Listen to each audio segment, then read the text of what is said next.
Happy New Year's Eve, everybody. We here at Popcorn and Root Beer are so excited to have you with us, but we decided instead of looking ahead like we normally do, we'd take a look back to the past and break down the best 2025 had to offer us. I'm excited, Trash is excited, Jake's excited. I hope you're excited. Quiet on set. It's time for the show.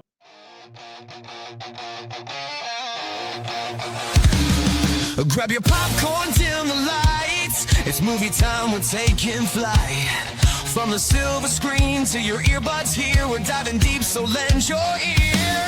Action, drama, comedy, gold. Stories fresh and classics old. We'll break it down, scene by scene. From indie gems to Hollywood dreams. Roll the credits, let's begin. Talking movies, where do we fit in? Heroes, villains, twists and turns. The love for cinema always burns. Roll the credits, it's time to see what makes the movies magic for you and me.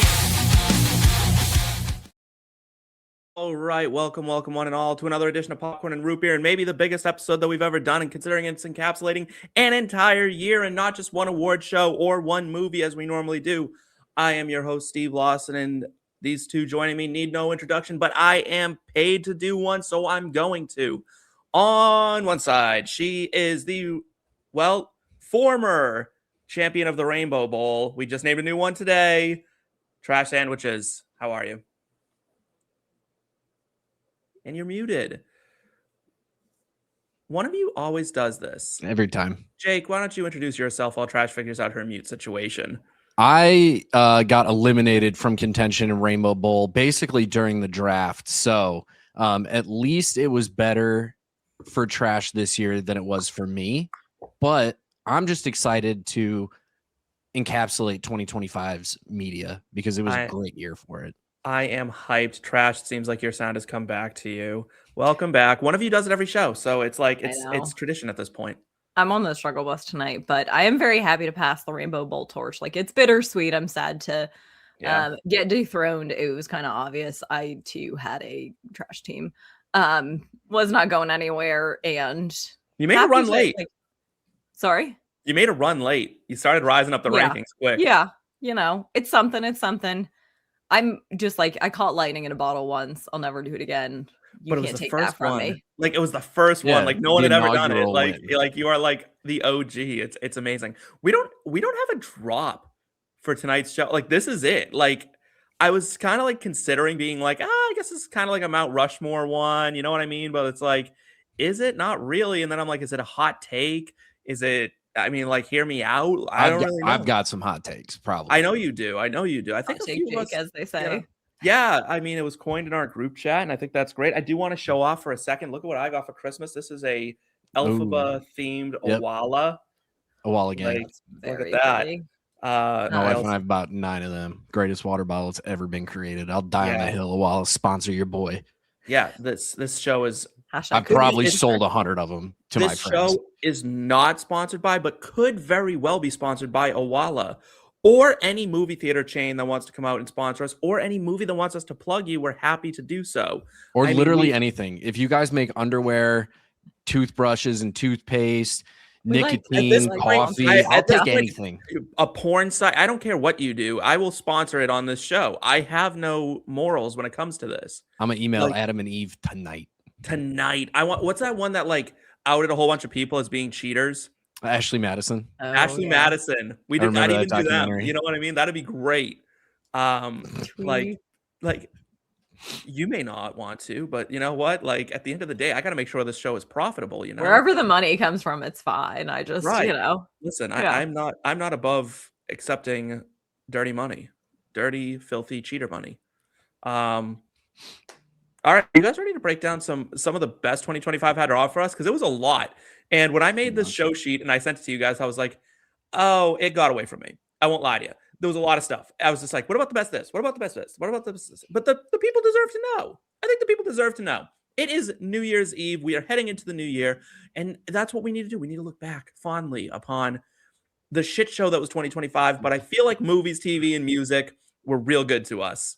I would agree. Yep, there's a lot of stuff that went down all across the world. But hey, you know what brought us all together? the media, movies, TV, music. It brought us together and breaks us apart based off of how much we'd love to argue about it. If I see one more person try and say that Stranger Things season 5 is bad, I am going to punch them in the mouth. But we should talk about that when. I don't know when. Soon. Because like I have categories. We do. You know what? Yeah, we'll get into it later. Yeah. Because you know what? Whatever. We're starting. We got with pop culture work of the year. This could be anything. This is our one category that's basically like all of the above. What kind of caught your eye? What kind of caught the people? You know what I mean? Like the internet, like set it ablaze. What really got the people going and became a mainstay of pop culture that'll probably persist into the next year, at least through the next year, maybe the next few years. Trash, what do you got for this one? I think Wicked is like the obvious choice, but I think it is the choice. And I think for one, it's Wicked for good. It's also Wicked coming out at the end of last year. And I think it kind of counts as like it was the cultural milieu for like really the better part of this year. If I had to give an honorable mention, it's Taylor Swift because she's my girl and like she had a very late run, just like me in the Rainbow Bowl. She did. She did. And, you know, came out of nowhere, could have been a contender, as they say. But I think, yeah, I mean, I think Wicked, it's the years of Wicked, and I'm very okay with that. Are you guys okay if I throw out some nominees that I thought would have held this? All right. I thought Wicked for sure, because the press for that is unbelievable. Everyone wanted For Good, the movie to come out and the song, and then No Good Deed really kind of was the launching point after the movie came out. I thought Lady Gaga had a big year, pop culture wise. Yep. I think Stranger Things was big. Heated Rivalry. Can we get a little love for Heated Rivalry that's currently setting the internet ablaze, literally getting a whole bunch of people hot and bothered all over the internet. More on them later. And then here's my winner, K-pop Demon Hunters. Yep, great pick. You couldn't get away from it. They had songs in the top 10, like streaming on Spotify. It was a whole thing. So K-pop Demon Hunters was my choice. Jake, did any of my nominees make your list, or did something else entirely win it? Something else entirely won it. I do think you have a really great list of nominees. However, I am giving it to the life of a showgirl, Taylor Swift. It was look it. And when the category is described as actually own the year, like a Taylor Swift something is the talk of everything for the entire year. And then it comes out, it's not what people expected, I don't think. For me, in a really good way, for some in a not good way, but I mean, like that was the thing of the year. Like everyone everywhere. We're talking about Travis Kelce's dick. Like football people are talking about it. It's getting memed by football teams. Like it was like it took over everything. So that to me was the clear winner here. All right. What's your favorite songs, each of you, off of Life of a Showgirl? I know mine. It's basic. I love Honey. But yeah, Honey is definitely up there. Fate of Ophelia and Opalite. Fate of Ophelia is the one that I'm like is so far and away the best song on that album. It's not really close to me. It's a great song. Yeah. You got my personal favorite song on the album is actually Romantic. I love that song. That one got a lot of play too. Father Figure's also up there for me. That's a good one. I do like Father Figure. I like Father Figure, but it's not as like actually Romantic is every single time it plays, I'm gonna listen at full volume every single time. And Father Figure, I'm not like always, it's not like a skip, but it's not. It's like when the vibes are right, it hits. Yeah. But actually, that bridge from actually hits. Romantic though is like top contender for one of her best all-time bridges, in my opinion. It's like so funny. It's so perfect, and like she is a woman known for her bridges. She very much is. This was really the only category that I thought there was like any sort of like real like stats we could almost back this up with, where it was like, oh yeah, it's streaming this many. The rest of the way out, people, just know this is our opinion, and if you disagree, feel free to tell us in the comments. Also, and I'll tell you why you're wrong. Also, like, subscribe, share. follow us, do that whole thing, because we bring you all sorts of weird content. The next month, we'll break that down later. The next month ahead of us is amazing. So super hyped. Let's move on to Breakout Star of the Year. I cheated on this one. And I'm going to go first. And so I can be publicly shamed. I went with two people because they seem to be attached to the hip and they are becoming kind of stars right before our very eyes. And I mentioned the show earlier. It is the stars of Heated Rivalry, Connor Story and Hudson Williams. They are on fire right now, and not just in the bedroom. They are getting it done in a lot of different ways. Their press is the most chaotic press tour I have ever seen. It is absolutely unhinged. Hudson Williams especially.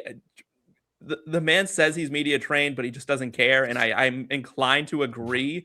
It's amazing. We stand the media trained but don't care type of people. Those are what. That's I know what I'm we want supposed to say. I know what I'm supposed to say. I just don't want to say it. It's like me, right? Hosting this show. You look at the rest of the IBT hosts, so professional, amazing even. Tune into the golf podcast. Not as You'll much. see a whole different Jake. Not as much here, like. Yeah, I run a loose ship. I'm a player's coach. What can I say? That you pick. I almost went with two. I almost cheated this one. Instead, I have an honorable mention, which is Robert Irwin. Oh, sure. Yeah. Okay. Absolutely ascended to a different level with Dancing with the Stars. But I actually gave this award to Odessa Zion.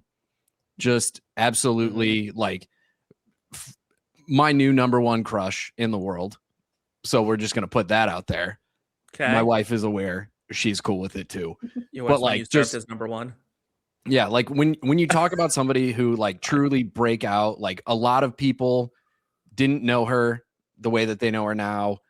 Yeah. I can't scroll social media anymore without seeing 1,000 pictures of her, and that's not just my cultivated algorithm. It's just random. It's any website I go on that talks about entertainment in any way, shape, or form.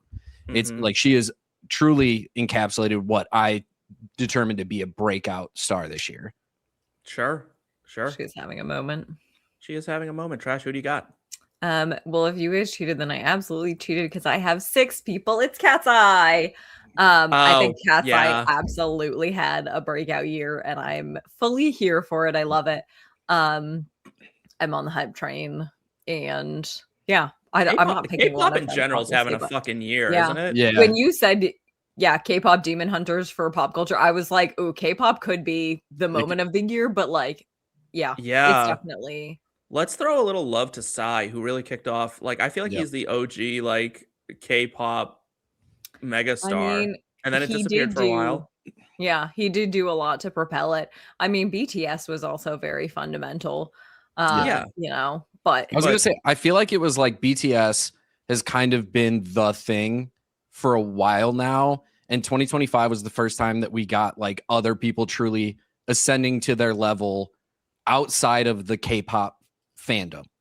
K-pop fandom will always they have the people that they stand for, that they ride or die for, but so much K-pop has ascended past that fandom this year. They're a scary fucking fandom though, dude. Yeah. I gotta tell you, these people seem like they're fucking feral. They need to some of them need to take a fucking chill pill. I will confess that I've been a very low-key K-pop fan for a few years, and I could never do that. It's too much. Yeah, but I have a lot of respect, and also the trainees, the performers, they are fucking insane. The things that they do and the way that they it is. Oh, their performances are great. But speaking of great performances, let's go to the dark side of the force a little bit here. How about villain of the year? There were a lot of options here. But one stood out to me. But I'm open. I'd have some. I'm open to nominees. I could nominate a few. I thought that the Alpha from 28 Years Later was a fantastic villain. I thought the Monkey, or Death from the Monkey, was a great villain. Madame Morrible and the Wizard. Yep. Great tag team there. Henry Creel, aka Vecna, was also on my list. And my winner, who I will name in a second. But Jake, why don't you kick us off? Yeah, I gave it to Jamie Campbell Bower as Vecna. Fantastic choice. Yeah, I've been a huge Jamie Campbell Bower fan for a long time. Listening to his band Counterfeit, when he was in the Mortal Instruments, City of Bones, and my little heart couldn't contain itself, and that was my number one crush for a while. I mean, I've told you I have the pin right behind me. I can Oh, see it he's from where I'm so sitting. hot. He's like dummy hot. I don't know why. I just Always he's has been. Yeah, yeah, he it's always has been. Wild. That yeah. face card hasn't declined for 1 second. Not once has Gorgeous. that Nope. face card declined. Yep. Nope. Just absolutely stunning looking human, phenomenal voice. Listen to his music if you haven't. But I don't think anything villain wise has encapsulated the world like Stranger Things has over the last 2 months of the year. I agree. It's certainly fun to watch him play Vecna. He plays it so this well. The way he can just do plays it the so like subtle creepiness of Henry. Yeah, It's he's just so good. it's He's so insane. good. I Sorry, not we even should probably Henry, Mr. What's It. yeah, we should probably just get into it Technically. now because there's some discourse about Stranger Things, right? People aren't liking it, and I think some of it's bots, some of it's trolls. I am of the opinion that no, this season hasn't been as good as others, Mm. but I think the show's been kind of on a decline since season 1 anyway. I think this show was designed to be, and I don't care what the Duffer Brothers say, I think they're lying. I think this was made to be a self-contained show because season 1 kind of wraps everything up, and it kind of puts a nice little bow on it, leaves it open-ended enough if you really want to make it a franchise kind of thing. Overall, I thought season 1 was so far and away better than everything else, and everything else from there was fine. The season's fine. I don't think like Noah Schnapp's as bad of an actor as people are sticking on him. I think the writing is a little AI-ish. I won't lie. It feels a little bit like they may have gotten a little hand from some AI, but overall, I think it's kind of what I expected Stranger Things to be here at the end. Here's where I'm going to disagree with it. And again, regardless of what the Duffer Brothers have said, they said, you know, D&D is framework for this. It's not meant to be like a D&D campaign. The last 2 seasons are playing out exactly like a D&D campaign. And this season is just exposing to me, one, how many people are watching the show while scrolling TikTok and they miss so many important details that they choose to make a fight over. And then 75 people prove them wrong in the comments and they get angry. But like everybody's harping on the exposition or the disposition, whatever you want to call it. We're basically where everybody comes up with an idea. Somebody says it's bad. And then, oh no, maybe this idea, like that's a D&D campaign. That when you run into the big problems, the big fights, the big boss battles, the big puzzles, everything in a D&D campaign, it's everybody giving their best idea, everybody else breaking that idea down as to why it's wrong, and then figuring it out as you go. And people are like, I think so much of what people are complaining about is like they just want Stranger Things to be every other show. They want the good guys to die. They want the main characters to be not the main characters because it's not the main character in the way that they want them to be. Right. And again, I feel like people just missed so much context throughout the season because they're not paying attention to the show. Like put your phone down, watch every minute of every show, and everything you're complaining about is answered. That's fair. Trash, you probably don't watch Stranger Things, right? Because it's a little spooky. Yeah, I don't. I do have a Demogorgon Crunch cereal in my kitchen, and you should go get some. It's delicious. It's like pure sugar. It's like the marshmallows from Lucky Charms with the honeycomb. I don't really eat that much cereal, so I'm a big cereal guy. Consider it. I'm not a big You cereal should go. guy. It's a good snack. All right. Should go. Who is your villain of the year, Trash?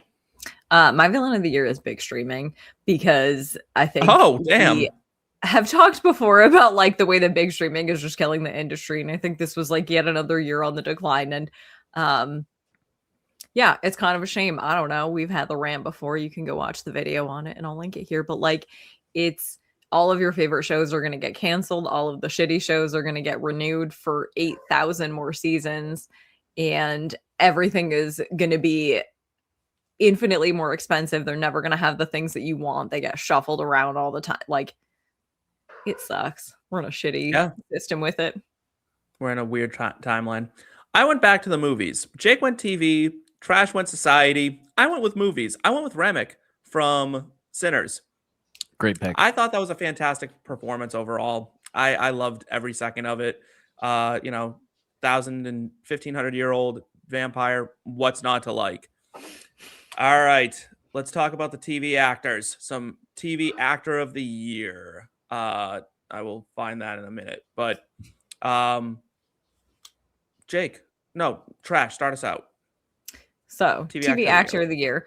I will confess I have only seen like the first few episodes of the show. I'm like nowhere near caught up, but I think it's still a fair pick because it is Pedro Pascal in The Last of Us.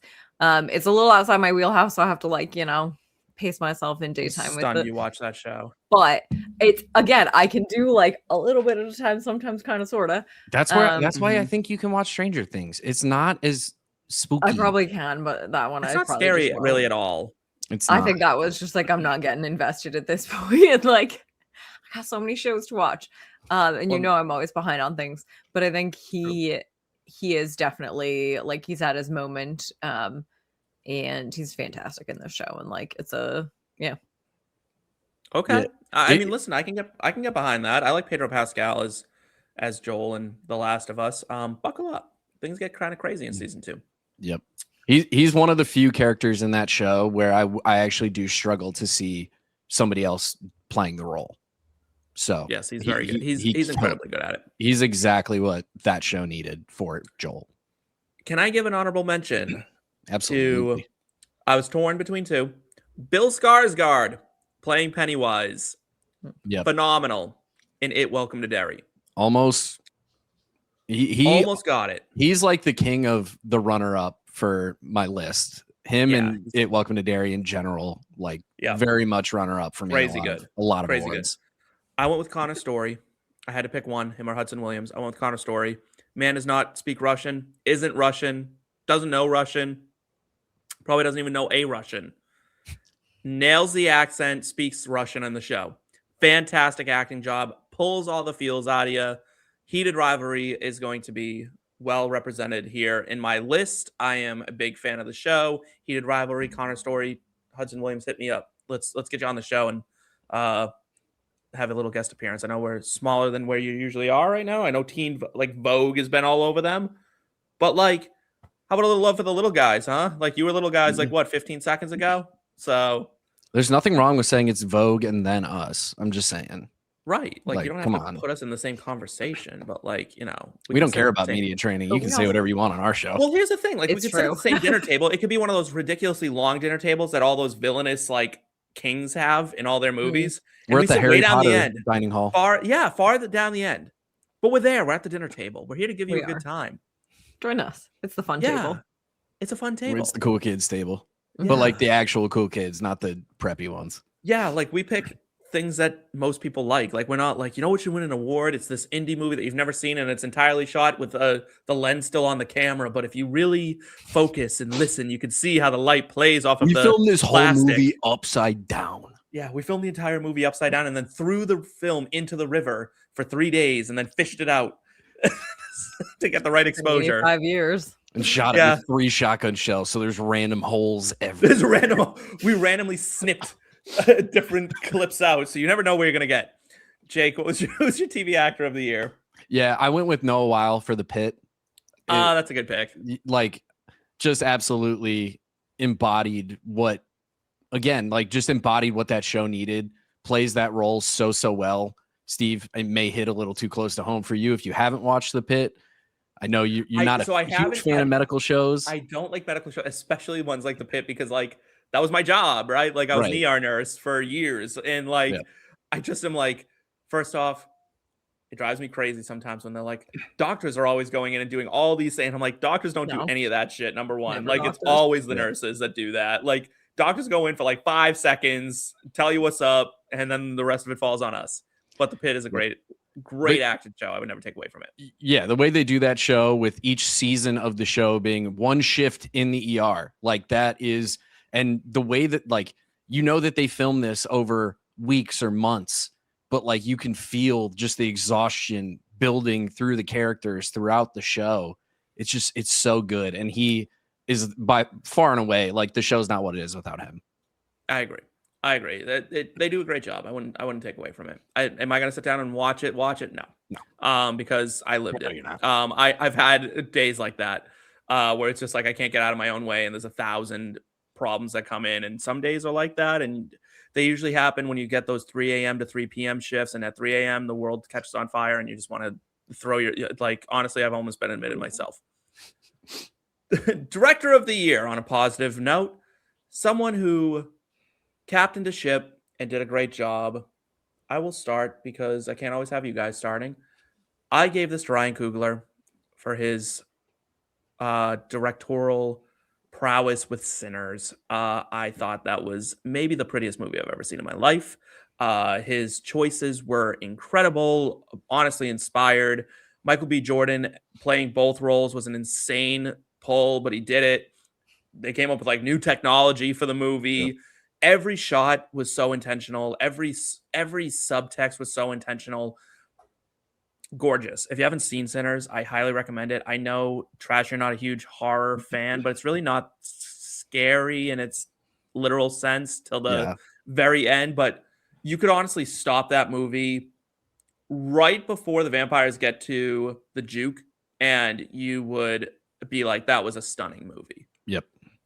Yeah, he also won for me. I just got to say, very clear and away the right choice here. I will say, if Alex Garland had been a director and not just a writer on 28 Years Later, he probably would have won this for me. Oh, he was so close. Like, they were so close. If I wasn't like, this is kind of a tag team effort a little bit, I would have gone there too. Yeah. So if he had been on the directing side of things, as opposed to just the writing side of things, with another movie that he directed also that came out this year, it would have far and away been him. But just given that he kind of, wasn't a director on one, was a even in that one, a co-director essentially. Yeah. Like it was hard for me to give it to him, but I felt Alex Garland deserved a nominate, like at least an honorable mention here. He would have been nominated probably for Warfare more than 28 Years Later. Agreed. For me. I thought there's a couple guys who I'm like a couple directors. I thought the guy who did Weapons probably should have gotten a nod as well. Horror movies usually land the best for me in terms of director, because it's just there's a little bit more subtext. The director plays such a big part in a horror movie, working or not working, in my opinion. I know. I feel like I have no real picks on this category because I'm like, it's just not a thing that influences other movies in nearly that same way. John 2 was very good with Wicked for Good, but some of the decisions he made, I'm like, we have an award named after him, right? For long-winded. Yeah, long-winded. Being long-winded. Like, that's a huge flaw of his. He's never gotten to the point ever. So I think, and I cannot remember the guy who directed Weapons' name off the top of my head, and I should, and it's embarrassing. Give me 1 second. I will save you. You're going to say it, and it's going to Zach me. Krager. Zach Krager. Love him. Did Barbarian. It's fantastic. He directed, and for Weapons, he deserves an honorable mention for being the director, writer, producer, and he co-scored it. Yeah, he's amazing. And I know him from, like, weirdly, this show called Wrecked. It's like a comedy, like spoof-ish of Lost. It's very good. All right, let's give out some more love. This is really like a very love-heavy show for us, and it's odd. I like we're not really like being as critical as normal. This is the time of the year where we give us the good vibes to close the year out. This is our New Year's Eve episode. Let's start 2026 on a good note. I love giving the love right now. Should we then just jump to the one negative one that we have and just get it done with? I'm down. I feel like we have to do the TV actress because we did TV actor. It's not fair to. Oh yeah. All right. You gotta pair those, man. Gender parity. Yeah. Why did I jump from TV actor? This is all on Steve. He's in charge. I just went. Listen, it's just the way the show sheet was broken down. In the TV wise actress words of the year, Taylor Swift. Fuck the patriarchy. I agree. Hey, I'm sick of men. I'm sick of men, so I'm with you. All right, TV actress of the year. There were a bunch that could have won. Jake, who I will flat out say this was the hardest award for me. This was really hard. This was really hard. And I'm giving somebody credit for being in multiple things. And I'm going with Isabella Merced from The Last of Us Season 2 and Peacemaker Season 2. I love Peacemaker. Another person who I felt was in the breakout star of the year conversation, just because, again, it's another person that, if you know, if you've seen the things they've in, you've appreciated them for quite some time. But besides Joel, her encapsulation of Dina from the actual The Last of Us 2 game into the TV show, I think was awesome. I love her role on Peacemaker. I just love Peacemaker in general. It's fucking hilarious. I'm just getting into Peacemaker now. It's very good. It's so good. But yeah, I felt like being in both of those things, like I really struggled to find another person who was in multiple things and pulled them off to the level that Isabella did. So Isabella Merced, you win. And the award from Jake goes to Isabella Merced. Trash, present your award. Or don't. You can be frozen. That's fine. I'll go next. I'm going to go and give some love to Parker Posey. The award goes to Parker Posey for White Lotus Season 3. Welcome back, Trash. We see you there. My Parker internet is... I live in the boonies. It's fine. Parker Posey to me was just someone who...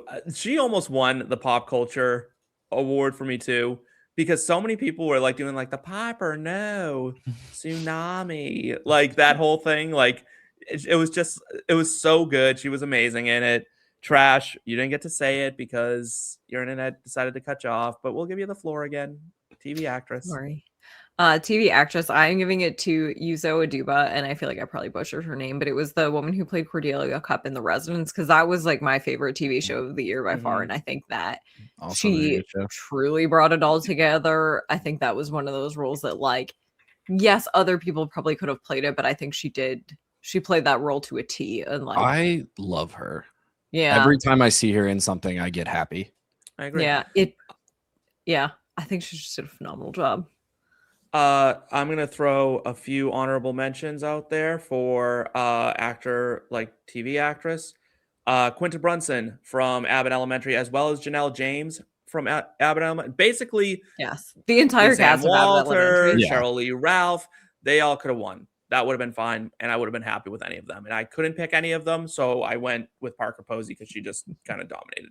One honorable mention for me, hands down, my favorite character if you like, favorite character who hasn't been in every season of Stranger Things is Maya Hawke. Her character, Robin, is my favorite character in the show. Cool. I mean, I can get behind that. Sadie Sink would have been another one for me. Like her. She's asleep too much. She is asleep an awful lot, but she does a lot. All right. Now we're doing it. Most disappointing movie of the year. Movie we went into being like, I expect big things out of it. And it fell kind of flat, which is unfortunate. There were a few for me this year. Trash.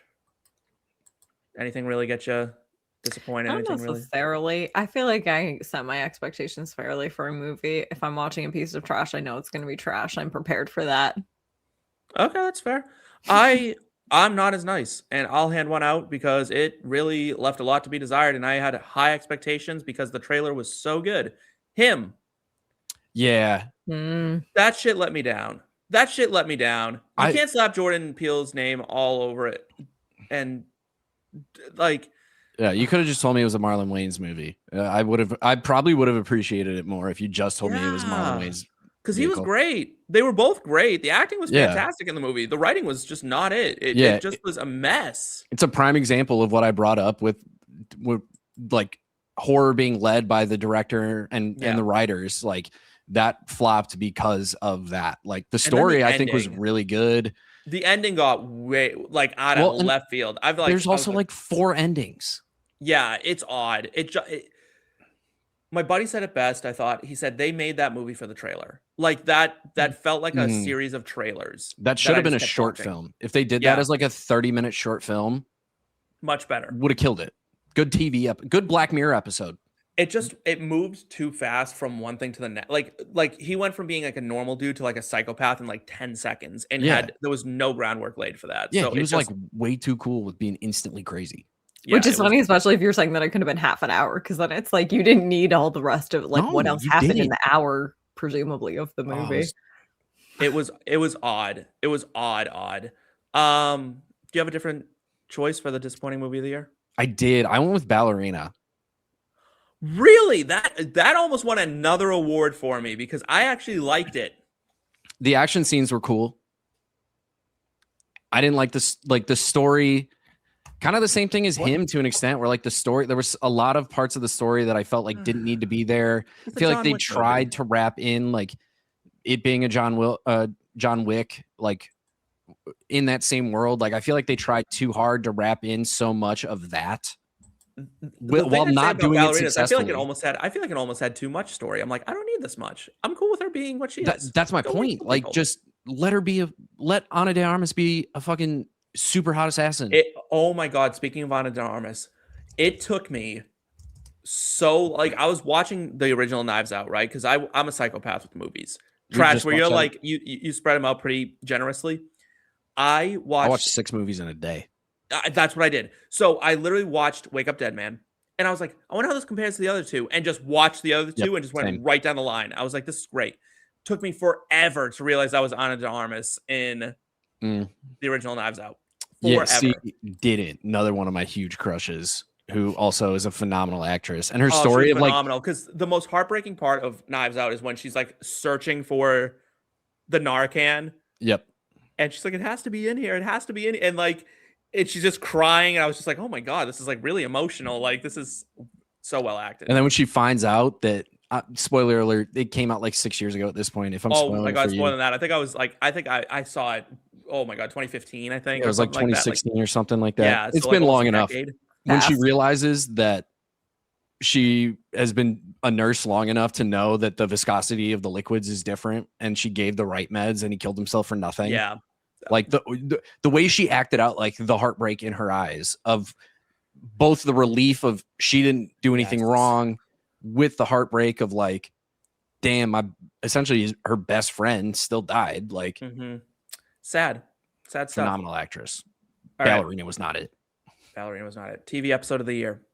I will start because mine is not a sleeper. Mine is not a surprise. Mine is consensus amongst the people who rate it on IMDb. I went with Season 1, Episode 5, titled I'll Believe Anything from Heated Rivalry. It currently sits at a 9.9 on IMDb, which ties it for the highest rated TV show of all time. Used to be a 10, fell off. Yeah, for real. It was torn between that and The Cabin in Heated Rivalry. I highly recommend the show. If you're into, queer people being happy, that it's a great show for that. If you're into two hot people having what is maybe the most convincing simulated sex on screen I've ever seen, short of a porn movie, I highly recommend it. They're just two very hot people. Connor Story has more ass than I've ever seen on a screen. Like, that man is caked up twice on Wednesday. Like, it's an insane thing. It's distracting almost. Like, you see him in his, like, Hudson Williams is in super good shape, right? And he's got like, great ass. But then like Connor Story's ass is just like huge. Like, it's like, I'm like, the BBL. Some people just got it. Like, it's like him, Cal Raleigh, like neck and neck for most. Dude, I'm telling you, there are people that go into like plastic surgeons' offices with this man's like just a picture. I want this. Being like, this is what I need. Like, this is what it'll never work. You can only get it naturally. Connor's Story is what Kim Kardashian wishes she was. Like, that's what I would say. It's like, this man's got ass, like so much ass, just ass for days. It's unbelievable. Anyway,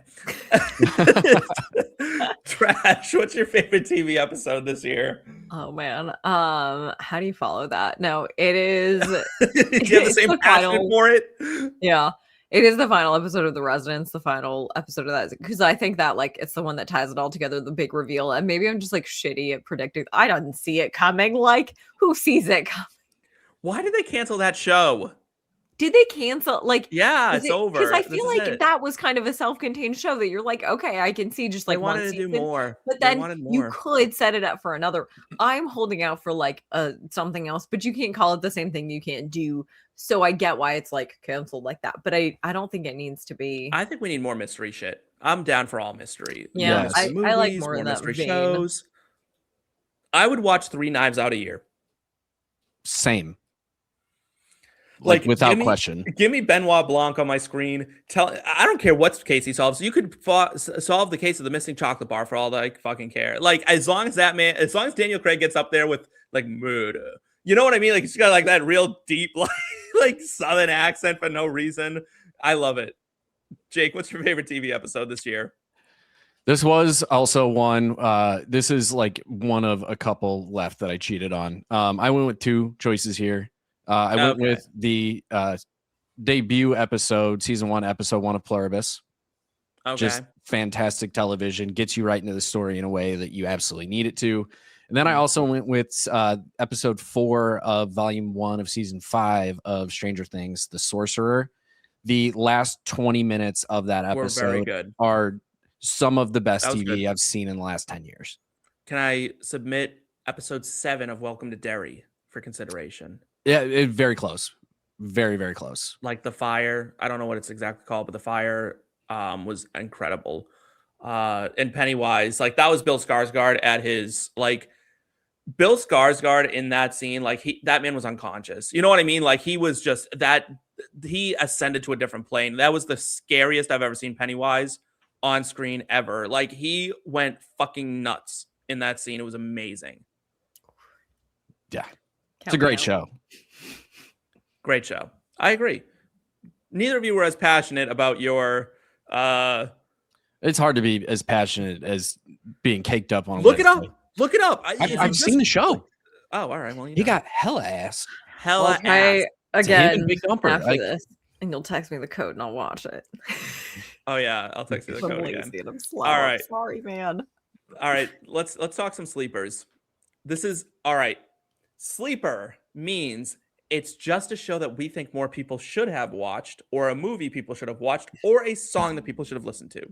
Okay? It doesn't mean that no one in the world has ever seen it. We think more people should have. Yes. Because I'm going to name some shit, and I don't want to get the comments of, well, you know, it made $30 million, so someone watched it. That's great. It should have made 100. You know what I mean? That's sharing things we like with you. Yes. Sleeper movie of the year. Trash. I think it's your turn to start. It's such a trash pick. It's The Wrong Paris. It's the rom-com starring Miranda Cosgrove, who's like reluctantly on the dating show and thinks she's going to Paris, France, and ends up in Paris, Texas on the ranch, like 5 miles from her home or whatever.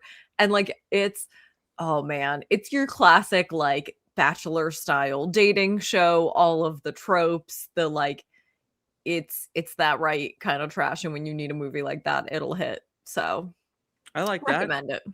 I like that. I went with Clown in a Cornfield. I love a good slasher. It was good. Yes, I agree. I love a good slasher, and I love one that's not afraid to like lean into the fact that it is a campy slasher. I love all of it. I also think Carson McCormick is a fantastic actor, and he's easy on the eyes. So I think that's also very nice. I would also love to give a little bit of an honorable mention to Where Did the Adults Go? It's a tiny little indie movie. And when I say like more people should have watched it, like I wrote a whole review on it on the site.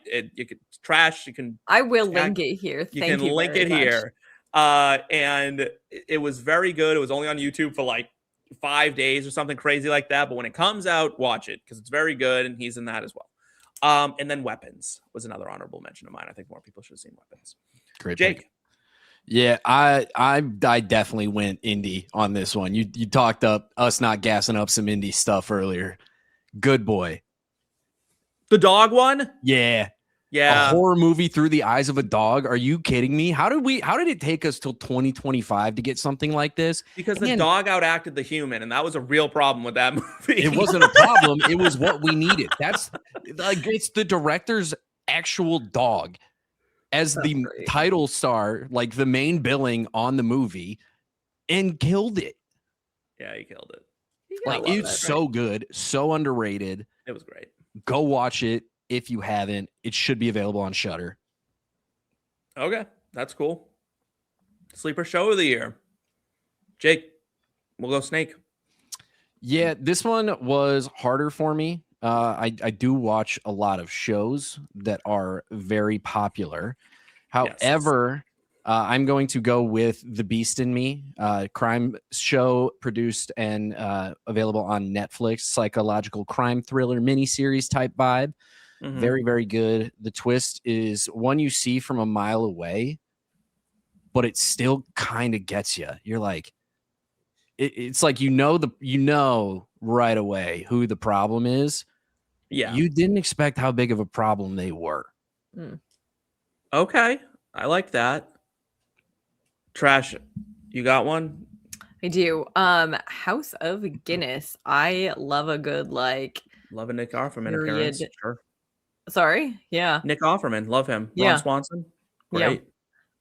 Isn't that other hottie in that show? What's his face Probably, there? yeah. He was not dating Olivia Rodrigo for a while. They just broke up.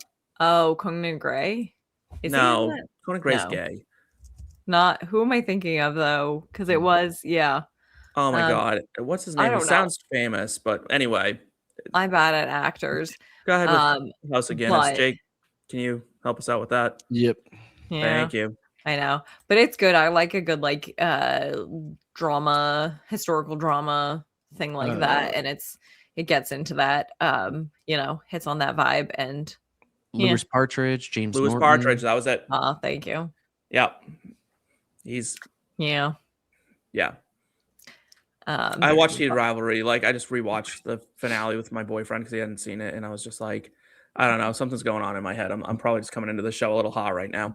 Because I'm like, who's the hot one in that one? I swear to God, I didn't pick anything, all these off of how hot the actors were. Well, it's fine. I went with the show called Wayward on Netflix. It is a limited series. I don't know if there will be a season 2. Yes. Mae Martin plays the lead in that. It is a psychological thriller along with oh my god, Toni Collette, thank you. Fantastic. Plays a cult leader. Can't go wrong there. Very good. That one almost won for me. Yeah. Trash, this is a category I'm sure you were excited about because while I consider myself a movie expert, I know you are a music expert like almost no other. Sleeper song of the year. Yeah, I'm always trying to push for more music on this, so I'm very happy that we have music categories. And we're going to be doing a Grammys up soon, so don't worry, people. And for Sleeper Song of the Year, I am actually going to kind of give like a shout out to a pick I made last week, and it's Where Is My Husband by Ray, because as you said with Sleeper, I'm not going to pick something from like Mayhem, The Life of a Showgirl, none of these albums that you've heard, and I think more people need to be listening to Ray, and I think this is like phenomenal song. It showcases her ability, and I think it will, like, she's gonna be a bigger breakout hit in the coming years. She was already like kind of in the betting for, I think even last year she had the Grammy nom for, why am I blanking on like their equivalent of whatever they call the Breakout, up and coming rising artist of the year, whatever it is. Yeah, like best new artist or whatever. Yeah, best new artist. Yeah, I think she had that nom last year, or she was in one of the shows for that. So like I think she's gonna be much bigger coming soon, but that's why she's a sleeper now. I think that's a great pick. I went, it's hard to call this a sleeper, but I think it is because they had an album right before this one. The one that came out before this one was a mega hit for them. And then this one's been a hit, not quite as big for them. I went with the song Spectre by Bad Omens. Yeah. I love Bad Omens. I am going to see them on their tour when they come to Boston. Very excited about that. Thanks to my boyfriend for the tickets for Christmas. Love you, babe. Spectre's a great song, but the Death of Peace of Mind album still dominates the fandom, right? Like that's what they're known for. Yeah, it's always hard to follow up something that, again, when you transcend your genre, like when you put out a song like that I'll say it, normies, people who don't listen to heavy music, when they like that type of song, it's always harder to have your follow-up match that or beat that. Yes. Noah Sebastian, the lead singer of Bad Omens, has bridged the gap, I think, between like rock, pop rock fans and metal. And it's a shocking thing because he doesn't like not scream. He screams plenty on almost every big song they have. Yep. And it's still like, nope, this is what I want to listen to. And even someone like me who I don't love when people scream, I like when he does it because it fits the song well and the rest of the song is super vibey as fuck. So we stand no Sebastian in this house. Yeah. I won't say it, but yeah. He's hot. We get it. You can just say hot. it. Yeah, he's hot. He's hot in a weird way. He's hot in a weird way. He's a weird kind of hot. He's hot that you kind of have to put him on those little hear me out cakes a little bit sometimes. Depends on the picture they take of him. Valid. Jake, what's your sleeper song of the year? Yeah, I'm sticking with this song actually has Noah Sebastian on it in an unnamed feature. Wow. He literally does one word on the entire song, and it's awesome. But it's the song Hard to Tell More Than Hate by Bill Murray. Bill Murray is my favorite band. That should surprise absolutely nobody here. I was gonna cheese it and pick a song off of the deluxe version of his album, which he released album in 24. Deluxe came out in 25. Decided not to cheese it. This song, again, it's a heavy song that my wife will like. My wife is going to Bill Murray concerts with me. When you can blend country, pop, metal, and jazz into the same thing. Yeah, they're all over the place. And they're amazing. I agree. Also, if you haven't seen them, see them live. So good. But Noah Sebastian literally just screams the word hate one time in the song. And if you actually go on Bill Murray's TikTok, you can see a video of them doing a concert where Noah Sebastian comes out on stage and literally just screams the word and then flips off the crowd and walks off stage. A fantastic cameo. I hope he made money doing it. All right. Well, I'm pretty sure they were the headliner on the tour, so I think they were doing all right. No, I mean on the album. I hope he got compensated. Gets royalties from it. Oh yeah. We are breaking down movies into subcategories now because it's not enough to just say, "Oh, this was the best movie." Because the best what? You know what I mean? We will do that at the end. At the very end, spoiler alert, we're doing the best picture, right? That's what we're going with. Well, let's start with the best horror movie.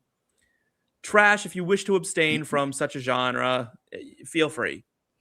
Jake, I'm fascinated to see what you chose for this.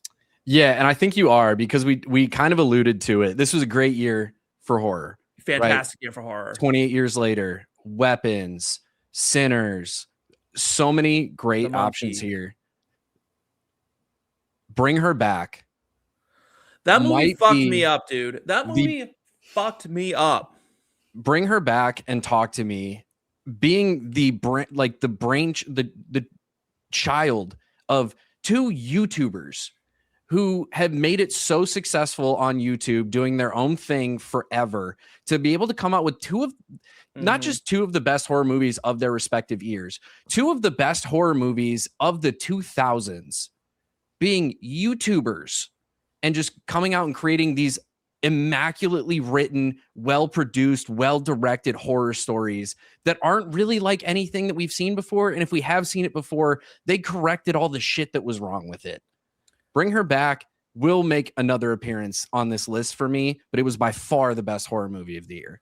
That movie, to me, that actually was maybe the hardest time I've ever had sitting through a movie in a theater. It was so uncomfortable. I was very, very, very grossed out. It's that movie. Amazing. It's incredibly difficult to sit through. But if you're down for that, Trash, I think you'd love it. I think you'd just love it. Jake, don't laugh. Maybe she would. Maybe. Probably not. But I don't know. Anyway, how about one that we can all get in on? Best action movie of the year. I'll start. I went with Predator Badlands. I respect it. I liked that movie. I love the Predator. I think he's a great character. I'd watch one a year. Just watching him go around killing. I don't like that. I don't love that he's a protagonist. I don't like that as much. Yeah. I like when people are afraid. But I thought it was really good. And I don't like when you take a big bad and you try to make them the I don't mind it, but like they've done it now, and now I'm like, okay, like let's go back. Like I like that Alien Romulus was basically like, nope, alien bad. Yep. It's like, you kind of started to root for the alien and Alien versus Predator. Hold on a second. Not anymore. It's like this is bad thing. But I went with Badlands. Trash. What do you got? I went with K-pop Demon Hunters because, for one, they're hunting demons. I think that counts as an action movie, or maybe put it in a few categories. But I think it counts as action. It's great. It's fun. It's great. Okay. It's the moment. It's the moment. I have more to add to it. Like the moment. All right, Jake, best action movie. Yeah, I'm going the opposite of Trash here. Instead of fun and a heartwarming story, I went with Warfare. Just like PTSD. That movie also fucked me up. Like just 2 hours of PTSD. Like that's what that movie is. And it's so good. And when you can make a movie like that and like people who are actually in those conflicts can watch the movie and be like, this was too real, but I love it at the same time. Like you did something right. Alex Garland deserves his flowers for that one. I agree. Best documentary / docuseries. I'll start. That fucked up one when the mom bullied her daughter endlessly. Yeah. It's called Unknown Number. What the fuck was that about? Why? How? When they ever cut to her, there are like compilations on TikTok of people seeing that reveal. What the fuck was going on? And then like, listen, I do not, just based off of all their reactions, I do not believe for one fucking second that those people did not know what was going on. That husband and daughter had to know. Yeah. And she's like, I just feel like they didn't know, but it had crossed their mind before. No fucking way. Have you like actually, when she was like, I just don't feel like I should be judged for my worst moment. Bitch, what the fuck are you talking about? All had a Get few too many drinks. Out of here. We've all had a few too many drinks and driven home. Yeah, I didn't fucking tell my daughter to die. It's also like, first off, no, I haven't. Wildly so different. Don't put that on me. Like, like, no, I haven't. Second, she's like, I've drank and drive, and like, would that be as bad? Like, we've all done that. No, haven't done that. Like, I know how Uber works. What the fuck? Like, lady, I will say, you should be institutionalized. That lady needs to be locked in an asylum somewhere, like Arkham. Yeah, I will say though, I can't not laugh reading some of the text messages that she put together. Like just the collection of words that she put in a sentence. I'm not questioning her skill as a bully. She's obviously very good at it. What I'm saying is it's super fucked up to do it to your daughter and then be like wildly fucked up. I'm not even saying like I'm actually like dogging her. The collections of words, just the most hilarious 6 words you could put in a sentence to try and piss somebody off with. I can't not laugh. It literally felt like for a second where I was like, I had an inkling it was the mom, and then I was like, no, this is an 8-year-old. Like, this is an 8-year-old trying to talk shit right now. Here's the insidious thing about this docuseries. I think we were dangerously close to this being like a pedophilia thing. Like this got dangerously close. It was. She was very much obsessed with that boy. Yes. Like that's not cool. Like it wasn't about weirdo. Him. You started texting his new girlfriend who you never met. You lost your mind over him. Like she was obsessed with him. Like they even say they're like, oh, she was so friendly with him and blah blah blah. Don't be fucking friendly with children like that. You fucking creep. Yeah. Like she deserves all the hate that ever goes her way. I'm saying that now. I don't think she's getting enough of it. If she gets stabbed in prison, I'm not like she's not even in prison. I don't think she's not rooting for it. I'm not rooting for it. Didn't she not get in trouble? No, her daughter's but like 2 years. Like her daughter's like, I miss my mom. You miss your mom. Like that's why I think they're all in on it. To be fair, that was like the initial reaction, and then like it's come out that she just like flat out refuses to have any relationship with her mother, as she should. Good. Well, good. Like when they ever told the husband, and he was like, "Did you cyberbully our daughter?" Well, buddy, react like behave like someone who has like a skin in the game. Pissing me off. Trash. What's yours? Mine is The End of an Era, the Eras Tour docuseries. Yep. Is that why you had me add this? Maybe. So you could talk more about Taylor Swift. Okay, maybe. However, I do think it's valid to talk about. Got me all upset now. Got me all upset about this bad pedophile mom.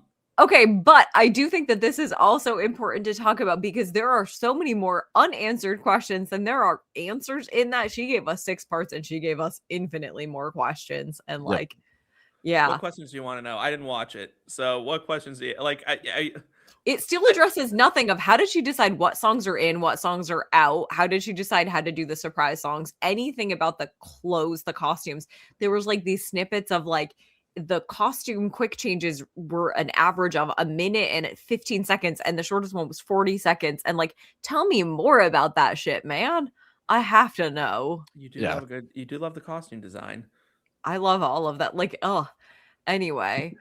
Trash I loves just want to know logistics. like the logistics of it all, and like Yeah. I could. That's watch what I so want to many more know. I parts want to of it. hear like, yes, it made X amount of money. How much did it cost? So my dad is like that, right? So What's my your dad day-to-day expenses? my dad, so we went to like Disney as a family, right? Like we would do that. He would stand near cash registers and just watch How like much the like flow of yeah, money. do the Card math of like how counting, but much with they're cash making. Yeah. registers.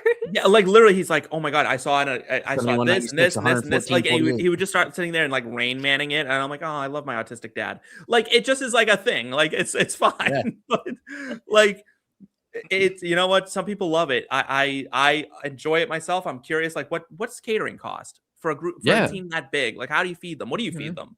You know what I mean? Is it like a bunch of ramen noodles, or are you like, "Hey, we're doing prime rib tonight"? Like, what? It seems like they go from like a warm up at one venue and then they get in cars to drive to the other venue. Are they not doing the warm up at the venue? Like, Yeah, they're like not doing sound check where they're performing, which is insane. Everything still sounded perfect every time. Like, That's so how weird. are they even performing and doing sound check in these open air stadiums when no one can hear them and they're all just in the in-ear mics and headphones? Like, yeah. Sorry, we're just gonna keep asking questions. Yeah. You wanted to know what more questions do we have? I'm happy. Listen, you know what? We got to get content out there. The people want to know. We got to people wanna represent the know. people. Also, wait, lastly, and this is not specifically related to this, but this is questions that the people want to know, and it's about the Eras Tour concert doc. Why does her shirt say this is not Taylor's version? Write a letter. I don't know. Like, just gotta like. No, this is important. what if we get 5 years from now, we getting the Eras Tour Taylor's version?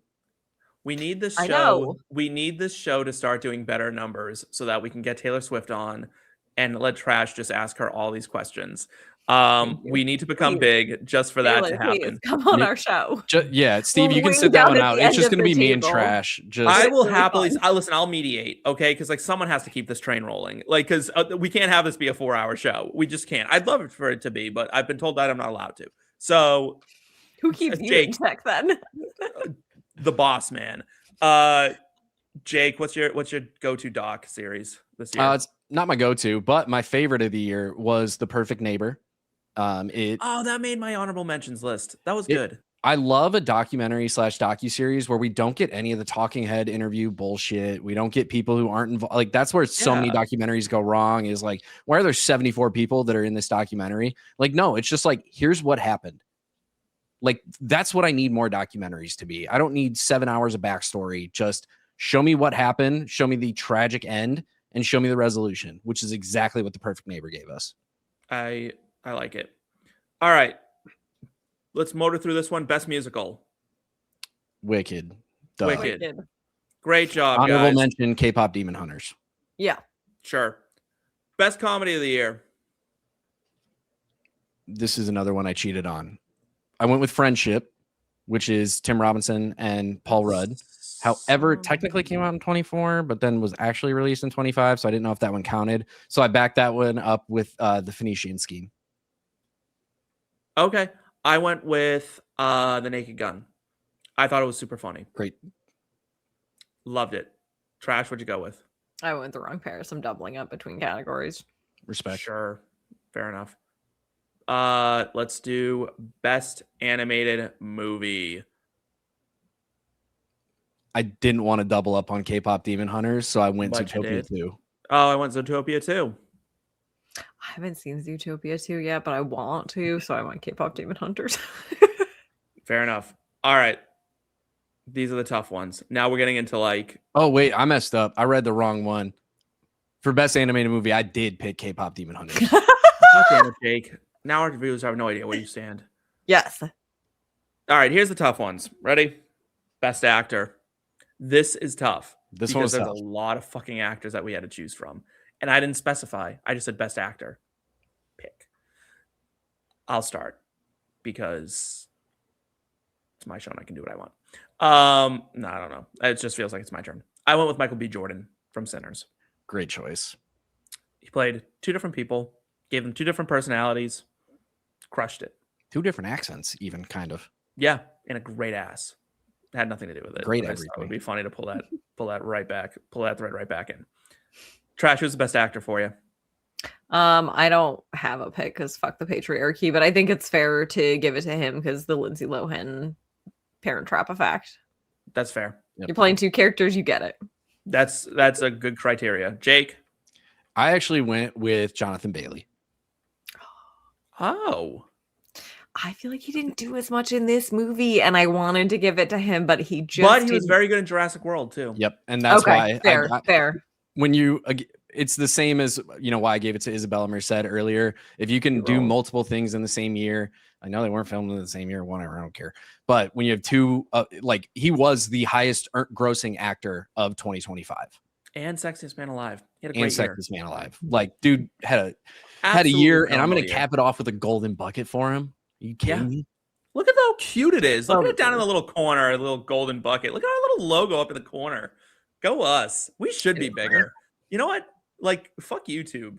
Seriously, for they're not pushing us into the algorithm. We're great. Well, don't trash talk. We love YouTube. Push us a little harder. Yeah. I fear nothing now. Best actress. 3 for 3. Nope. Cynthia. Jake. I didn't do it. Boo. You didn't give it to Cynthia, really? I didn't. Who'd you go with? I went with Margaret Qualley. For what? Like, what is it? That detective movie? Yeah, so I definitely kind of counted a couple years worth of content into this award, which is fine. But is it? No, it's fine. Kinds of Kindness, The Substance, Blue Moon, Honey Don't. But Honey Don't's the only one that came out this year. Yeah. But I'm still giving it better to in her. that than Cynthia was in No, Wicked? I didn't. I knew you were both going to pick Cynthia, and I didn't want to give it a. It's a sweep. If it's a sweep, it's a sweep. Yeah, I know. It's Cynthia. I did write down Cynthia, and I can show you my notes. It literally says say Margaret Qualley to see their reaction. Okay. Well, it's 3. Then Cynthia Erivo, we've presented you with the Best Actress award because we stand Cynthia Erivo here. Best Supporting Actor. Jake, who'd you go with? I notably did not like this movie, but I gave it to Jacob Elordi for Frankenstein. I liked Frankenstein, and I thought I was considered Jacob Elordi for this, but I was like, is he the lead or is he a supporting actor? I couldn't really decide. Is he supporting? Damn. I could have gone with him. It's not too late to change it. No, I'm going to stick to my guns. I'm going to go with Josh Brolin in Wake Up Dead Man. I thought he was fantastic in that. I thought he was fantastic in Wake Up Dead Man. Are we still fucking the patriarchy trash, or do you have one for this? I'll go with Ethan Slater because I think as much as he didn't necessarily do much to impress me in Wicked Part 1, he did in Wicked Part 2. So, yeah, I'll give it to him. And he wasn't the main, so, he counts as the Tin Man. as you said. Yeah, I thought he was good. Like, once he's actually the Tin Man, might be the best acting we ever see out of Ethan Slater ever. I also just like trying to reconcile that Tin Man and the Wizard of Oz Tin Man. You'll hurt your head. Yeah. Like, right? You just hurt your brain. It'll give you a headache. Yeah, he's so angry in this one, and he's so not angry in the other one. All right, Best Supporting Actress. I went with Ariana Grande. I actually did not. This one, I'm very serious that I did not. I gave it to Teyana Taylor for One Battle After Another. All right, I'll let it go. That's fine. Whatever. All right, these are like 1, 2, 3, 4. The 4 big ones. All right, we're kind of in it here. Show of the year. This is kind of where we're at here. It's the big one. Trash, what's your show of the year? So I could give it to The Residents, and like I absolutely love that show. It would be a very genuine pick. In the interest of mixing it up and giving some variety, I will go Abbott Elementary because I think that show, as much as like good. in some ways you don't hear as much about it in the later seasons, it hasn't fallen off. Mm-hmm. The viewership stayed steady. It's just less talked about. Like it's equally consistent. You know what it's getting? It's getting the Modern Family treatment. It's so good and so consistent over the years that like you're people like ignoring it almost. Yeah, they're like whatever. It's always great. Yeah. Jake, show of the year. I went with Stranger Things. I mean, when you have the ability to put out a show like they have, and when you can do the final episode as a theater release and have sold as many tickets as they've already sold, which aren't even technically tickets. Like my theater, I just had to buy concession vouchers. to get it, but still, I mean, it's taken over the last 5 months of the year. I agree. That was great. I went with Heated Rivalry. It's, queer shows get a little bit of a bump from me, but it also has 2 of the highest rated TV episodes of all time. I mean, this thing is clearly crushing. So I want to show some love to the tiny little production out of Canada. Good job, Canadians, by the way. Like, really a strong year for Canada. Canada's had a strong year. They told our president to fuck off, and I think that's great. I think there's a lot of good stuff coming out of Canada right now. Song of the year. This is a tough one. This was a tough one because my favorite artists all released songs this year, and I'm supposed to choose. It's like choosing a favorite child, which I could do, and I think most parents could. And I don't believe anyone when they say they can't. I want to know. You don't want to know? I don't want to know. I know I'm my parents' favorite. Because here's the thing, right? Everyone's like, parents don't have favorites. I'm like, kids have favorite parents. They do. Kids have favorite parents, and that means parents have favorite children. Shout out Kimberly. Like, Jake, you're almost a parent. You have dogs.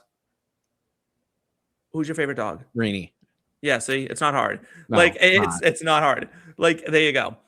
So for me, it was tough to choose, but there was one that stood out above all the others. It was Abracadabra by Lady Gaga.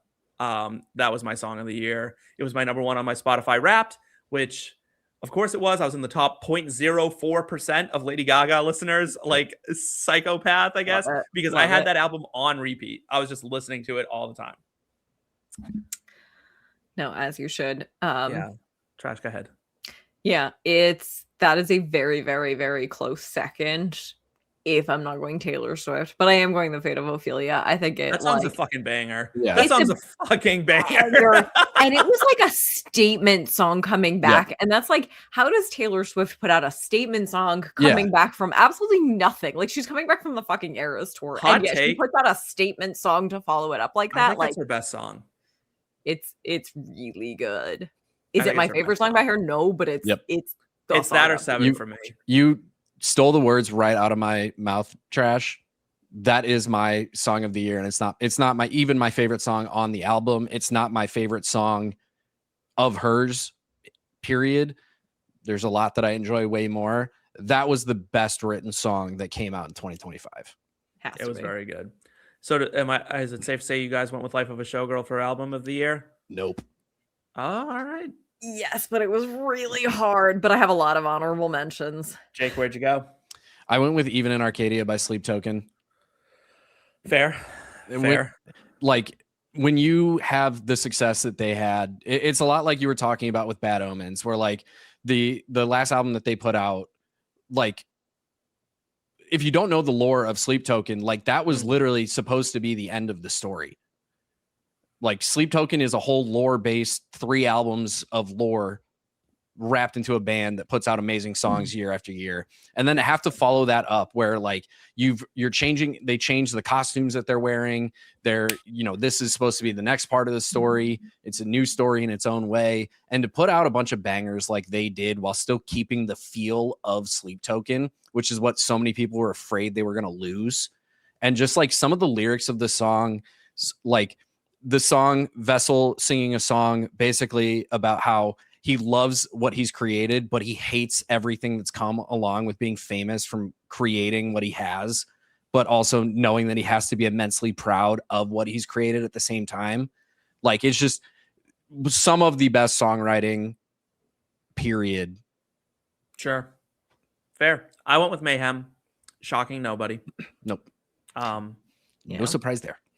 There was kind of one skip on it ish, and even that was a pretty good song. I didn't really love Killer. Yeah. But I thought it was fun. Yeah, definitely my close second. Man's Best Friend, Sabrina Carpenter. That's also, I'll say, very high up there. I feel like this was a good year in pop music. Like, I know, great year for pop music. Yeah. It was a great year for pop music. It's great year for rock music. Shinedown. So you guys know I'm a big Shinedown fan. They released a few that I thought Song of the Year, Searchlight could have gotten a nod. Dance Kid Dance was really good. 365 was pretty good as well. I thought Dance Kid Dance was really stronger than 365. They didn't release an album though. They released 3 singles and no album and had a whole tour. I'm like, who the fuck does that? That's crazy. So the album will come in 2026. I anticipate when we do the show next year, which I think we should try to make a little bit bigger and more grand next year. I'm wearing a suit next year. Comment below if we think we should do that. Big whole, maybe in person. Have a cocktail dress. Yeah. Ready for the big one? Closing out the show. Best movie, best picture of the year. This was a really difficult pick because I saw a lot of really good movies, and I want to make sure that I'm vocal about the fact that there were some incredible movies picked this year. Yep. And I had to work very, very hard not to be a homer, in a sense, on the movies that I picked. I had to create like a top 20 list and then narrow that down to like 12. And then I literally like March Madness bracketed it from there. It was super hard. Jake, since you put in all that work, you've set yourself up, you put the ball on the tee, take a swing. I talked about it earlier. It was the best horror movie of the year. It was the best movie of the year. It's Bring Her Back. Like, that's fair. When horror people have a hard time watching a movie, and not for the reasons of like, there's a ton of super disturbing movies out there that like are disturbing for the sake of being disturbing. Like Bring Her Back was such a well-written, well-directed movie. I like, without the fluff of a Wicked, which is what kind of knocked Wicked down for me. Like John Chu kind of lost them this award in my book. A little too long-winded. When you're going up against that, K-pop Demon Hunters, just everything. So, again, like you said, so many good movies this year. So many good movies. To be essentially an independent group of YouTubers to create some of the best horror movies of the last decade, century, if not longer, like that deserves recognition. And so for me, it was easily Bring Her Back. Okay. Trash. What'd you give? I'm going to go with the homer pick, and I am going to give it to Wicked for Good. That's a fair pick. I don't care. It is my pick. Exactly. I think it's great. And I think, there was still some fluff, but like that doesn't knock it down enough for me. Yeah. And I think, it caps off that story. That's listen, no good deed. If we were giving out best scene, that would have won it for me. I mean, like it was that good. When we gave out best scene, we did give it. Yeah, I mean, it was so good. Like we did that in another episode when we watched rewatch with a Wicked. You can go watch it. Wicked rewatch. Up there. We'll tag it right here. I spoke about this movie quite a bit on this show. I went with Sinners. I think Ryan Coogler basically showed the world that he is a master of the craft with this one. He's elevated himself at this point to being in the same, you name someone, he should be in the same breath as them currently. Like that's how good he is. His ability, his mind for this, the way he shot it. There was videos of him explaining why he shot it on 70 millimeter versus like 60 millimeter and like all this. It was just, you saw it all come together on the screen. When you watch Sinners, you look and you say, this was someone's project that they looked at and put like their soul into, legitimately put their soul into. And I'm like, I'm all about fun and games and laughing and joking and kind of making light of a lot of different things. This movie shocked me. Like it literally had me just sitting there, like staring at the screen in absolute awe at some of those wide shots that we got. It was almost like, it's the only way I can describe it is I imagine this is what people felt when Spielberg was coming up and kind of gave you that first bit of like those grand moment. You know what I mean? Like it was so big and so epic. And you were just like these sprawling shots. And you're just like, I can't believe someone was able to pull all of this together. That was Sinners for me. Ryan Coogler, I think, is a master filmmaker. And at this point, he just needs to be recognized as such. Yeah, and this was really like his first opportunity to showcase his skills in a lot of way. Like Black Panther, Wakanda Forever. Like you're in the MCU, you only have so much freedom when you're in, working, with that media. Creed was good, but nobody would consider Creed to be like a directorial masterclass. Yeah, but it was in a universe. Exactly. And then like knowing that like he directed Creed and then they went away from him as a director for the follow-ups to Creed, but like Sinners was like his baby. This was his The Life of a Showgirl, where Taylor walked out and she said, "Here's my dick. deal with it. Like that. Yeah. This I'm is the father his. figure. Unbelievable. Yeah, this is Also, he his. didn't Here's my even dick. get the best director nod for Black Panther, which I get, like MCU, it's a little unusual, but I still felt like He even got it got a screwed. best picture nod. He should have gotten, because I was like, he got the nod then, right? Like an Oscar nomination at least. He didn't. It He should. better And this time, but it's such bullshit. It's such bullshit that he hasn't had one already. Even Fruitvale Station was amazing, and that was Yeah. like his early work. Incredible shit. Yeah. Long story short, I'm just hearing put Kugler and Michael B. Jordan in a picture together, and we're gonna get some magic. Yeah, you're gonna get something amazing. He's literally been the main character. I in mean, 3 of his 5 movies, or 5 of yeah, I 4 of was his 5 gonna movies. say it's, you know, Yeah, it's run it great. back.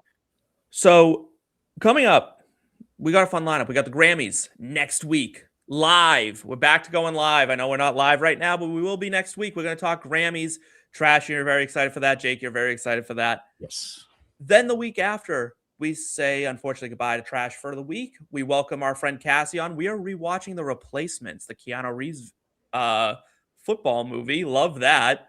Very excited about that. I've already done my rewatch, and I have my thoughts already written down. After that, I boot Trash and Jake, weirdly. You guys got a week off. Trash, you're on a 2-week hiatus for us. I'm But we going on welcome vacation. Seth and our buddy Rod, and we're going to be talking Survivor. That's kind of fun. And then at the end of the month, I think we're looking at perhaps another rewatch episode with maybe another guest. So it might be a 4-person show at the end of the month. But until then, we've reached a sad part in our show where we have to say goodbye. For all of us here at In Between Media, Popcorn and Root Beer especially, myself, Trash, Jake, we really appreciated you being here. But that's a wrap. Take care, have a happy new year, and we'll see you on the other side. Bye.